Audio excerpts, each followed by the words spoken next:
Dear student, आज के इस वीडियो में मैंने आपके लिए कुछ न्यूमेरिकल्स लाया है इलेक्ट्रिसिटी चैप्टर पर बेस्ड। उस इलेक्ट्रिसिटी चैप्टर्स में जितना हम लोगों ने इससे पहले वाले वीडियो में, मेरा मतलब था इससे पहले वाले वीडियो में जितना भी हमने टॉपिक्स पढ़े हैं, स्टडी किए हैं, उसी पर बेस्ड न्यूमेरिकल्स होगा। जैसे पहला न्यूमेरिकल्स मैं लेने जा रहा हूँ, numerical number 1। There are 2 points P and Q at potentials 118 volt and 128 volt respectively.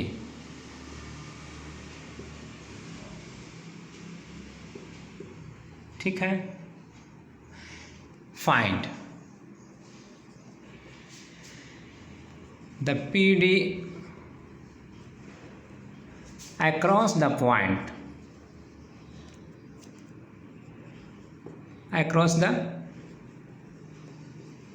given। जो पॉइंट्स दिए हुए हैं उनके अक्रॉस में कितना पीडी बनेगा वो हमें निकालना है। दूसरा पार्ट है इसका, द वर्क डन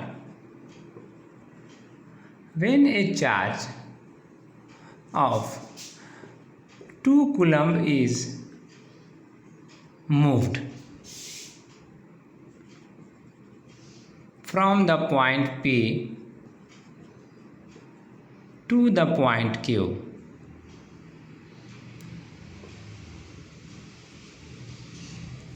कितना वर्क करना होगा? तो कैसे सॉल्व करेंगे? हाउ टू सॉल्व, यही ना क्वेश्चन है हमारे माइंड में। तो सबसे पहले हम देखेंगे इन्फॉर्मेशन हमारे लिए क्या क्या है, और उसके लिए एक रफली फिगर अगर स्केच कर सकते हैं तो वो भी कर लें। मान लीजिए ये हमारे पास पॉइंट P है जो 118 वोल्ट पर है अकॉर्डिंग टू क्वेश्चन।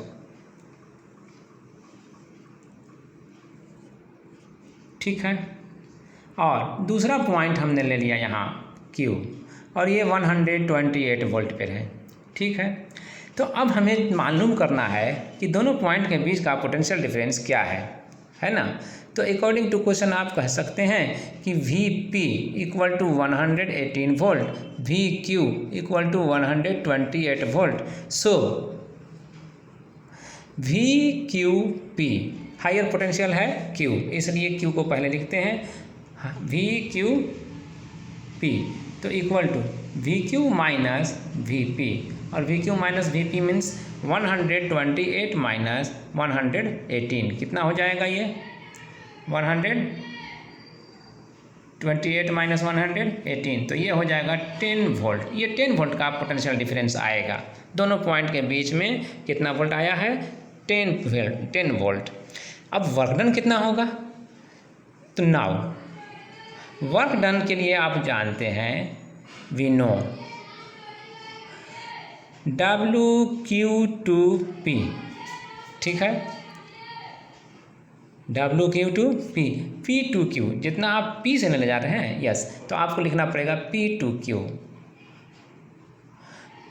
तो P2Q ले जाने में कितना वर्क करना पड़ेगा? तो जितना वर्क करना पड़ेगा वो जो दोनों पॉइंट के बीच का पोटेंशियल डिफरेंस है, तो VQP। ठीक है, और इनटू जिस चार्ज को ले जा रहे हैं वो Q। ठीक है, यही ना पढ़ा था हम लोगों ने। अगर इसके लिए रेफरेंस चाहिए तो आपको उस वीडियो में जाना पड़ेगा जिसमें हमने पोटेंशियल डिफरेंस को वर्क के साथ रिलेट किया था। ओके, तो अब यहाँ पर WP2Q इक्वल टू कर लेते हैं, और इसका वैल्यू हमने ऊपर में फाइंड आउट किया है 10 वोल्ट। ठीक है, तो 10 वोल्ट यहाँ लिख देते हैं, और चार्ज Q जो है वो 2 कूलम का चार्ज है। अकॉर्डिंग टू क्वेश्चन यहाँ पर आपको 2 कूलम का चार्ज को मूव कराया जाता है। ठीक है, इज मूव्ड, तो यहाँ पर 2 लिखेंगे। 20 जूल ये आपका आया वर्क। तो इस तरह से ये दोनों पार्ट का आंसर हो गया। ठीक है, अब आइए आपके पास दूसरा क्वेश्चन लाते हैं। दूसरे क्वेश्चन में, दूसरे न्यूमेरिकल्स में हम क्या लिए हैं, उसको कैसे सोल्व करेंगे, इसका भी आइडिया आप देखने के बाद ही गेन करेंगे। तो क्वेश्चन नंबर 2, न्यूमेरिकल नंबर 2। ठीक है, हमारे पास मान लीजिए हमारे पास एक कंडक्टर वायर है, ठीक है, एक conductor wire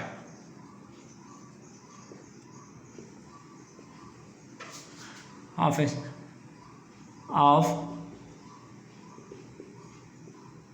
resistance 6 Om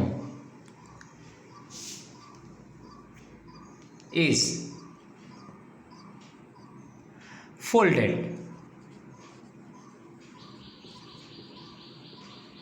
from the midpoint, yes, find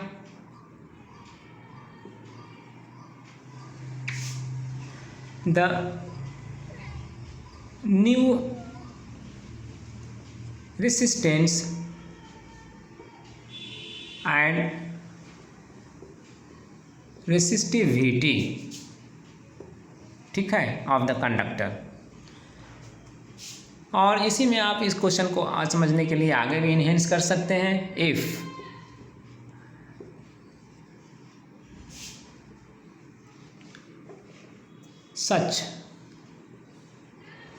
such two combinations are joined end to end, then find the total resistance of the conductor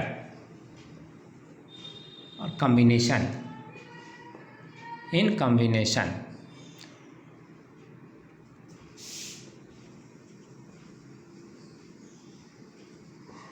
क्या करेंगे इसके लिए? अब मान लीजिए एक वायर है, ठीक है, ये वायर हमने ले लिया, आपको मिड पॉइंट से इसको फोल्ड करना है, तो मिड पॉइंट यहाँ ले लिए। जब यहाँ से फोल्ड करेंगे तो इसको यहाँ से लाएंगे फोल्ड करते हुए, तो ये वायर इस तरह से बन जाएगा। इधर बना देता हूँ मैं, ठीक है,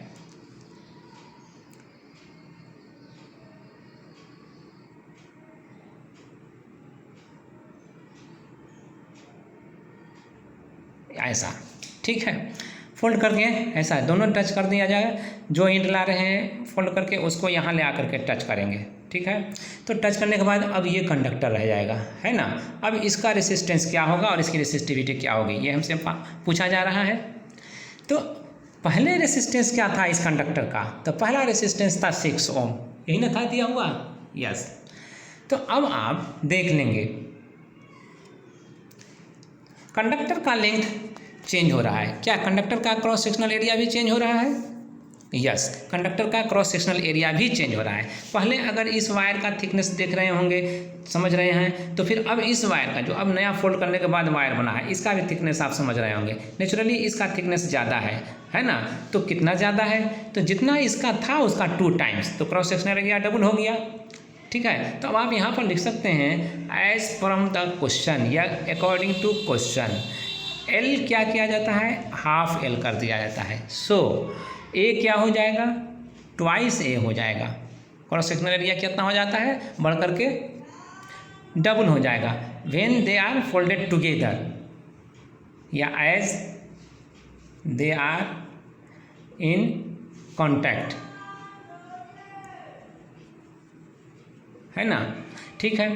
तो अब इफेक्टिव रेसिस्टेंस क्या होगा, हमसे ये पूछा जा रहा है, ठीक है। तो इफेक्टिव रेसिस्टेंस क्या होगा ये जानने के लिए हमें पहले ये देखना पड़ेगा कि पहले के कंडीशन में रेसिस्टेंस क्या था, 6 ओम, ठीक है। रेसिस्टिविटी क्या थी ये भी पूछा जा रहा है। नाउ तो अब आप जान लीजिए इन केस 1 आर हमारे पास दिया जाएगा रो टाइम्स एल बाई ए से, ठीक है। और केस 2 में आर डैश, मान लीजिए रेसिस्टेंस बदल जाता है, चूँकि आपने लेंथ में बदला है और क्रॉस सेक्शनल एरिया भी आपका बदल गया है, ठीक है। तो आर इक्वल टू, अब ये रो बच गया, रेसिस्टिविटी, क्या रेसिस्टिविटी भी चेंज कर जाएगी? हाँ, यहाँ पर मैं आपको दिखा दूँ या बता दूँ कि जैसा कि मैंने पिछले वीडियो में कहा था कि कंडक्टर अगर मटेरियल का बना हुआ है तो मटेरियल पर डिपेंड करता है। अगर मटेरियल चेंज करेगा तो रेसिस्टिविटी चेंज करेगी, अगर मटेरियल चेंज नहीं करेगा तो रेसिस्टिविटी भी चेंज नहीं करेगी। क्या यहाँ पर मटेरियल चेंज कर रहा है कंडक्टर का? नो, यहाँ पर मटेरियल चेंज नहीं कर रहा है, वही मैटर है, मटेरियल वही है, कंडक्टर वही है, सिर्फ उसको शेप चेंज कर रहा है। तो न्यू आर जो बनेगा, मान लीजिए आर डैश हुआ, तो मटेरियल न चेंज करने की वजह से ये जो रेसिस्टिविटी है वो तो सेम ही रहेगी। यहाँ पर आप दे देते हैं रो ही, तब सेम रहने पर रो ही। तो अब यहाँ पर हाफ एल यहाँ हो गया और ए डबल ए हो गया, ठीक है। तो अब फाइनली अरेंज करेंगे तो rho L by 2 into 2a, ये नहीं करेंगे? यस। तो अब नया आर कितना है ये निकालना है आपको, तो आर डैश बाई आर कर लीजिए। आर डैश बाई आर अगर कर लीजिएगा तो आर डैश का value rho L by 4a हो गया, यही ना है। यहाँ पर जैसा कि मैंने आप लिखा था रो एल, आप लिख सकते हैं 4a, ये तो यही चीज़ यहाँ पर लिखता है रो एल बाई 4a। अब इसको आप डिवाइड करने जा रहे हैं, किससे? इस आर से, ठीक है। तो इस आर से डिवाइड करने जा रहे हैं तो रो एल बाई ए, ये ना। तो अब रो एल बाई ए यहाँ भी है और रो एल बाई ए यहाँ भी है, ठीक है। सॉरी,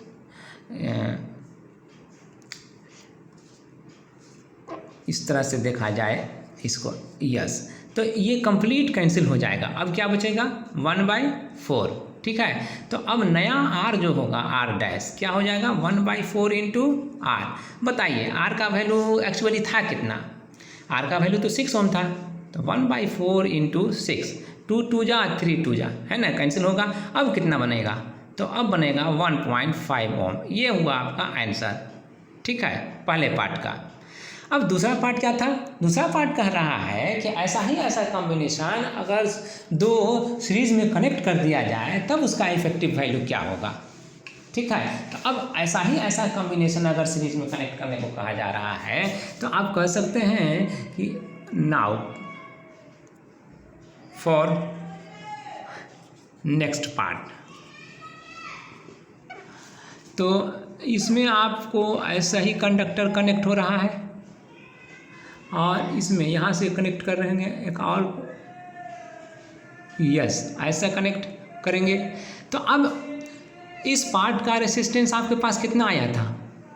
1.5। और इस पार्ट का रेसिस्टेंस आपके पास कितना आया था? ये भी 1.5। तो दो रेसिस्टेंस आपके पास हो गया ना, वन हुआ R1 और दूसरा हुआ R2, ठीक है। ये R1 हो गया और ये R2 हो गया, ठीक है। अब इफेक्टिव रेसिस्टेंस कितना होगा तो ये जानने के लिए आप एक कंडक्टर ही बना लीजिए ऐसा जो उतने ही लेंथ का हो जाए, ये, ठीक है। ऐसा कंडक्टर अगर बना लीजिएगा तब रेसिस्टेंस कितना हो जाएगा? R1 प्लस R2 यानी 1.5 प्लस 1.5 कितना हो जाएगा? 3 ओम। यस, तो इफेक्टिव रेसिस्टेंस ये हो गया आपका आंसर, ठीक है। अब एक क्वेश्चन के बाद दूसरा क्वेश्चन, ये भी सोल्व हो गया। अब तीसरा क्वेश्चन लेते हैं, इससे भी आपने कुछ आइडिया गेन किया होगा। अब देखिए तीसरा क्वेश्चन क्या आता है और उसको हम किस तरह से सोल्व करते हैं।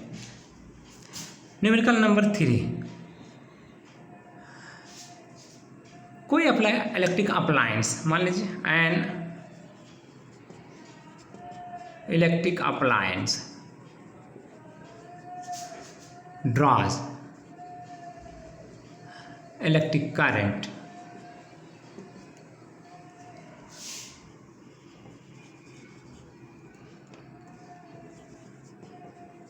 of 3.4 ampere at 220 volt supply. If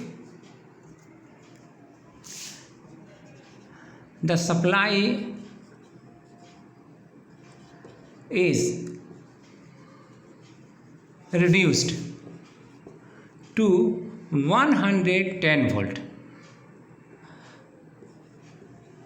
find the electric current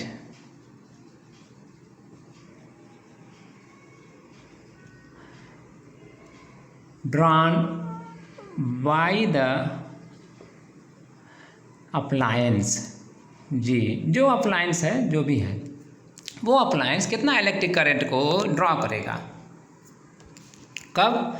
जब वो 220 वोल्ट के बजाय 110 वोल्ट पर अप्लाई किया जाए। तो पहले केस में आइए इसको सॉल्व करने के लिए देखिए। 200 केस 1 ले लीजिए। केस 1 में V1 आपके पास 220 वोल्ट है, PD। I1 मान लीजिए करंट है 3.4 एम्पियर है, ठीक है। R इसका रेसिस्टेंस होगा, है ना। R कितना है उसके बारे में ये फोकस नहीं करता है, कुछ तो होगा ना रेसिस्टेंस। R हमें नहीं मालूम है, इसलिए हम R ही रखेंगे, ठीक है। तो अब हम इस इंफॉर्मेशन से कह सकते हैं कि इसलिए V1 equal to I1 into R लिखेंगे। यहाँ पर R1 नहीं लिखेंगे, क्यों नहीं? क्योंकि एक अप्लायंस हमारा सेम है, तो अप्लायंस का जो रेसिस्टेंस होता है ना, वो एक बेसिक कैरेक्टरिस्टिक रखता है।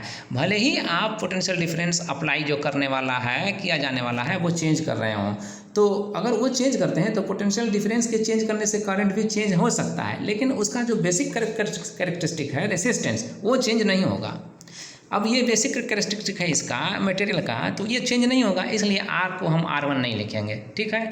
तो R2 अब लिख दिया। तो केस 2 में अब हमारे पास क्या है? तो सिमिलरली हम लिखेंगे likewise in case 2 V2 equal to I2 times R, यही ना जी। तो अब बताइए कि V1 में या V2 में हम डिवाइड कर दें एक दूसरे से। जैसे V2 में हमने डिवाइड कर दिया V1 से, तो हमारे पास क्या बचेगा? I2 R ऊपर लिखेंगे और I1 R नीचे लिखेंगे, यही नहीं लिखेंगे।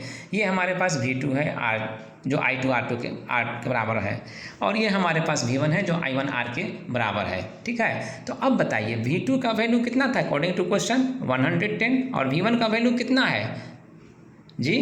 220, ये ना। तो 220 है यहाँ, और I1 कितना है? I2 तो हमें मालूम नहीं है, I2 को I2 ही रहने देंगे, लेकिन हाँ जो R और R था वो R कैंसिल हो गया। तो अब I2 बाई I1 कितना था? 3.4, है ना। तो अब आप कह सकते हैं कि as according to question V2 equal to 110 volt, ठीक है। चलिए अब इसके बाद सिंप्लीफाई करते हैं, ठीक है।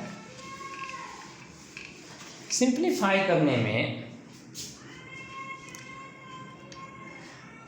हम ये देखते हैं कि जो यहाँ पर 110 है और यहाँ 220 है, तो ये तो 2 टाइम्स में कैंसिल हो जाएगा। ये 2 टाइम्स में अगर कैंसिल हो जा रहा है तो ठीक है। अब ये I2 बच गया, यहाँ 3.4 एम्पियर बच गया, ठीक है। तो अब आप लिख दीजिए 1/2 इक्वल टू I2 बाई 3.4। तो अब I2 का वैल्यू निकालना है, इसलिए 1/2 है ना, 1/2 ये रहेगा, इधर जाएगा 3.4 तो मल्टीप्लाई हो जाएगा, तो 3.4 इक्वल टू I2, ओके। तो I2 अपन किया अगर, तो ये कैंसिल हो जाएगा 1.7 टाइम्स में, ठीक है। तो I2 इक्वल टू हमें मिल जाएगा 1.7 एम्पियर, ये हमारा आंसर आ गया। तो अगर पोटेंशियल डिफरेंस जो सप्लाइड है 220 अगर 110 हो जाता है तो करंट रिड्यूस होकर के कितना हो जाएगा? 1.7 एम्पियर, ठीक है। इसी तरह से ये तीसरा क्वेश्चन भी हमने, तीसरा न्यूमेरिकल्स को भी हमने वर्कआउट किया। उम्मीद है आपको भी इससे कुछ हेल्प मिला होगा कॉन्सेप्ट को डेवलप करने में। आइए एक और प्रॉब्लम लेते हैं, एक प्रॉब्लम और लेते हैं।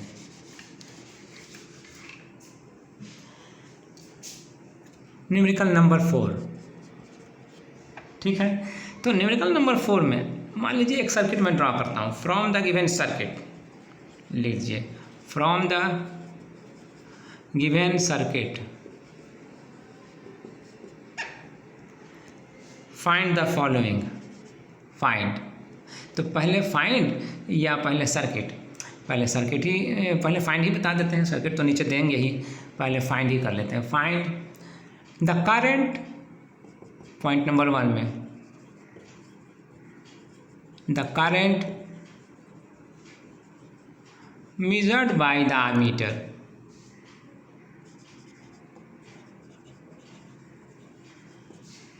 और दूसरा फाइंड, है ना, फाइंड तो कॉमन मैंने लिख दिया commonly, find the PD across the resistance of 4 ओम। ठीक है, यस।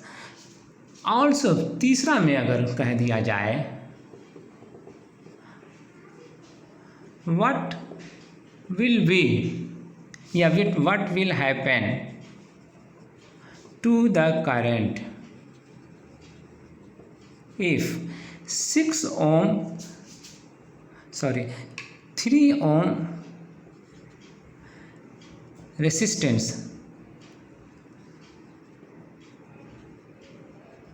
is removed। ठीक है, अगर रिमूव कर लिया जाता है तब क्या होगा करंट के लिए।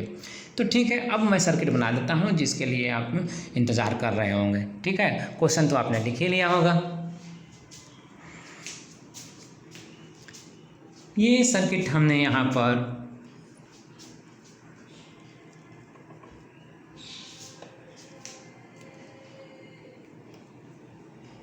बनाना शुरू किया है और बनाते बनाते ये सर्किट मैं आपके लिए ये दे दिया मैंने, यस। ठीक है, ये I है, ये A है और ये 12 है, 12 वोल्ट सप्लाई है, सोर्स है। ठीक है इसका, और ये स्विच है। तो अब ये 4 ओम रेसिस्टेंस हो गया, ये 3 ओम रेसिस्टेंस हो गया, ये 6 ओम रेसिस्टेंस हो गया और ये सर्किट हो गया, है ना। तो यहाँ से करंट पास, यहाँ से सोर्स से करंट पास आउट हुआ और आमीटर होते हुए यहाँ से चला और इसको क्रॉस करता हुआ यहाँ और यहाँ डिवाइड होते हुए फिर यहाँ पर ज्वाइन कर गया और करंट फिर यहाँ पर आया और यहाँ के बाद फिर यहाँ आया। ठीक है, तो अब इसे हम सोल्व करना चाहते हैं, सोल्व करेंगे। ओके, आप भी इस फिगर को अपने कॉपी पर, नोटबुक पर सेपरेटली बना लीजिए और अकॉर्डिंग टू द फिगर आप स्टेप लीजिए जैसे मैं ले रहा हूँ।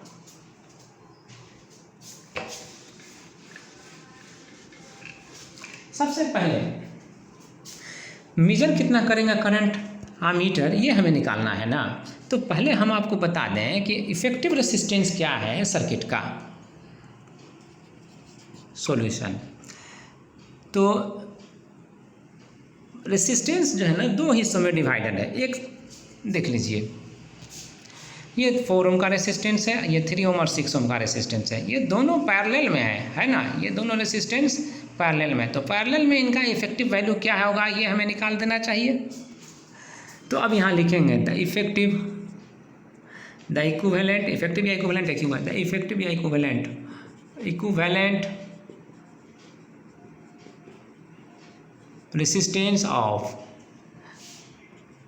3 ohm and 6 ohm कितना हो जाएगा। आपको पैरेलल में 2 रेसिस्टेंस अगर पैरेलल में कनेक्टेड हैं तो पिछला वीडियो में मैंने बताया था अंडर रिमार्क्स कि उस आप डायरेक्ट कैलकुलेट कैसे कर सकते हैं, R1 into R2 by R2 plus R1। ठीक है, तो हम यहाँ पर लिख दे रहे हैं 3 इंटू 6 बाई 3 प्लस 6। ठीक है, अब इसलिए इनका इफेक्टिव वैल्यू जो हो गया तो कितना हो जाएगा 3 इंटू 6 बाई 6 प्लस 3, तो ये हो गया 18 और ये हो गया 9, 9 2 जा 18, यही ना। तो 2 ओम का इफेक्टिव रेसिस्टेंस आया। ठीक है, तो अब ये 2 ओम का रेसिस्टेंस अब उस 4 ओम के रेसिस्टेंस के साथ ये सीरीज में हो गया। ठीक है, तो नाउ लिखिए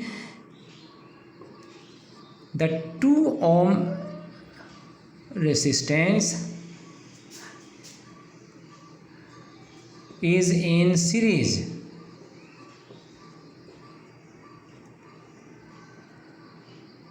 with 4 ohm resistance। ठीक है, तो 4 ओम रेसिस्टेंस के साथ ये सीरीज में है, इसलिए सो द इफेक्टिव रेसिस्टेंस कितना हो जाएगा, और इक्विवेलेंट भी कह सकते हैं, इक्विवेलेंट रेसिस्टेंस कितना हो जाएगा, तो 2 + 4 दैट इज 6 ओम। ठीक है, तो 6 ओम रेसिस्टेंस हो गया इफेक्टिव या इक्विवेलेंट। इसलिए अब सर्किट में करंट कितना पास करेगा, तो अब बताइए V इक्वल टू कितना था कह लीजिए now V equal to 12 volt, यही ना था दिया हुआ सोर्स का, और R कितना हो रहा है, R हो रहा है 6 ओम, ठीक है। तो इसलिए हमें I अगर निकालना है तो हम क्या करेंगे, जैसा कि आप जानते हैं ओम्स लॉ से I R equal to V होता है, तो I हमें मालूम नहीं है, R हमें 6 मालूम है, V हमें 12 मालूम है, तो अब हम इसके इक्वेशन पर फिट कर देंगे ओम्स लॉ के इक्वेशन पर, और तब I इक्वल टू हमें 12/6 मिल जाएगा, 6 2 12, 2 एम्पियर ये करंट हुआ, ठीक है। तो पहले पार्ट का आंसर तो हो गया ये। अब उसके बाद आपको मालूम करना है 6 ओम रेसिस्टेंस, 6 ओम रेसिस्टेंस। हाँ, इससे पहले कि हम दूसरे पार्ट को आंसर करें, इसी पहले पार्ट में ही एक और क्वेश्चन था कि 4 ओम के रेसिस्टेंस के अक्रॉस में कितना पोटेंशियल डिफरेंस होगा। तो अब इसलिए लिखेंगे therefore PD across 4 ohm resistor कितना हो जाएगा। तो अब आप जान रहे हैं कि PD V इक्वल टू होता है I इंटू R। I आपके पास कितना है 2 और R कितना है आपके पास 4, तो ये आपका 4 2 जा 8 वोल्ट होगा, ये PD बनेगा 4 ओम के अक्रॉस में। अब लिखिएगा या समझिएगा कि अगला केस जो लास्ट केस था थर्ड पार्ट, उसमें 6 ओम रेसिस्टेंस को रिमूव करते हैं। तो अब लिखेंगे कि व्हेन 3 ओम रेसिस्टेंस को रिमूव करते हैं, है ना, yes, when 3 ohm resistance is removed, तब इफेक्टिव रेसिस्टेंस कितना हो जाएगा, तब तो इफेक्टिव रेसिस्टेंस जो होगा वो 4 ओम और 6 ओम इसी का ना होगा। देन द इक्विवेलेंट रेसिस्टेंस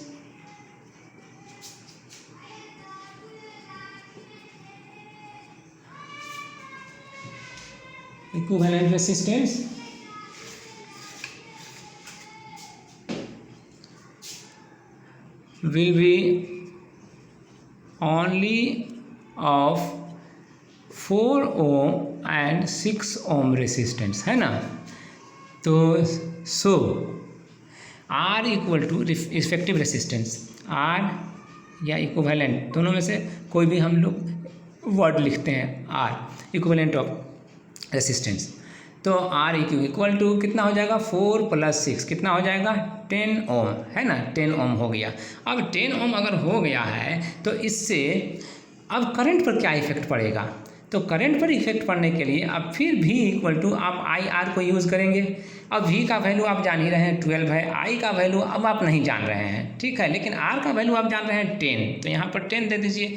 अब I का वैल्यू निकालना हो तो 12/10 कर लेंगे तो 1.2 एम्पियर हो जाएगा। देखा आपने किस तरह से करंट पर इफेक्ट पड़ा, 1.2 एम्पियर हो गया। यही हमारा फाइनल पार्ट का आंसर हुआ, और इसी के साथ ये हमारा न्यूमेरिकल पोर्शन का सॉल्यूशन जो चल रहा था वो भी ओवर हुआ। Okay, now you proceed yourself